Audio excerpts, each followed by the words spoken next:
एक कफन चोर का वाकया जो हर नए दफनाए गए मुर्दे का कफन चुरा लिया करता था। एक रात उसके साथ कब्रिस्तान में क्या मामला पेश आया, आइए जानते हैं।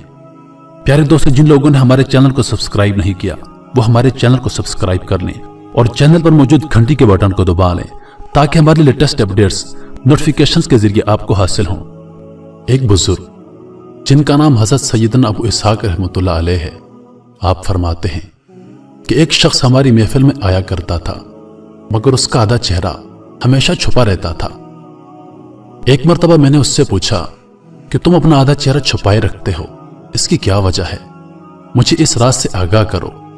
उसने कहा कि अगर आप अमान अता फरमाएं तो मैं अपना मामला बताता हूं।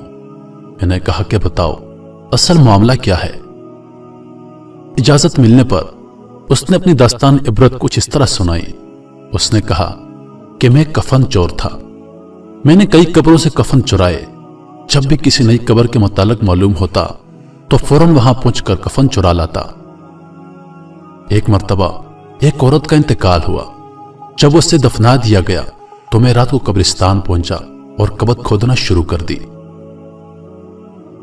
जब ईंटें हटाकर कफन की एक चादर निकाली और दूसरी चादर खींचने लगा तो अचानक उस औरत के बेजान जिस्म ने हरकत की और चादर को थाम लिया।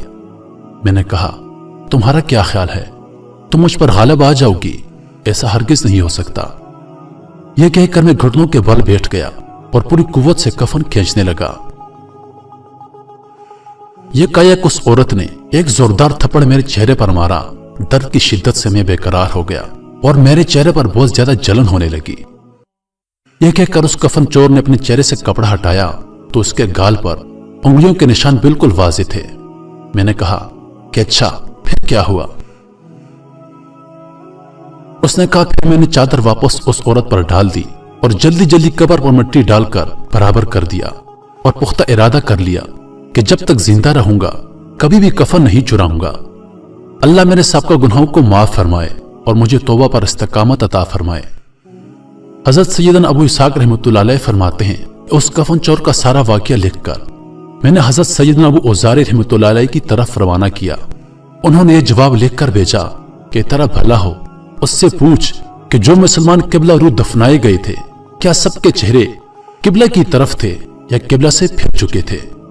मैंने कफन चोर से पूछा तो इसने कहा कि मैंने जिन लोगों के कफन चुराए उनमें से अक्सर के चेहरे किबला से फिर चुके थे। हजरत सैयदना अबू इसहाक रहमतुल्लाह अलैह फरमाते हैं कि मैंने यह बात लिखकर हजरत अबू औज़ार रहमतुल्लाह अलैह की खिदमत में भेजी तो उन्होंने जवाब में यह तहरीर भिजवाई कि इन्ना लिल्लाहि व इन्ना इलैहि राजिऊन। ये इसहाक रहमतुल्लाह अलैह जिन लोगों के चेहरे किबला से फिर चुके थे उनका खात्मा सुन्नत पर नहीं हुआ।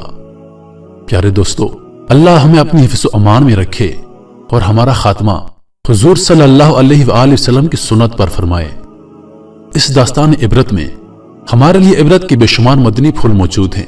कितना तशवीशनाक मामला है कि जो लोग सुन्नतों से मुंह मोड़ लेते हैं, एहकाम शरीयत पर अमल पैरा नहीं होते और दुनिया को दीन पर तरजीह देते हैं, उनके साथ कब्र में इंतहाई वहशनाक मामला होता है। प्यारे दोस्तों, कब्र और आखिरत में लम्हा भर का अजाब भी बर्दाश्त से बाहर है। हमारे नाजुक जिस्म जन्म की भड़कती हुई आग जो दिलों तक पहुंचने वाली है उसका मुकाबला नहीं कर सकते। अगर इसी तरह गफलत भरी जिंदगी गुजारते रहे और इसी हालत में मौत आ गई तो बहुत जिल्लत और रसवाई और दर्दनाक अजाब का सामना करना पड़ेगा। मेरे मोहतरम अजीजों, झटपट अपने गुनाहों से तौबा कर लीजिए और रो रो कर अल्लाह ताला से माफी मांग लीजिए। मोमिनों पर रहम करम फरमाने वाले नबी करीम सल्लल्लाहु अलैहि वसल्लम की सुन्नतों को अपने दामन से वाबस्ता कर लीजिए। दुरूद व सलाम की कसरत कीजिए, इबादत और रियाजत की तरफ राग़िब हो जाइए। अल्लाह पाक हम सबको समझने और नेक अमाल करने की तौफीक अता फरमाए।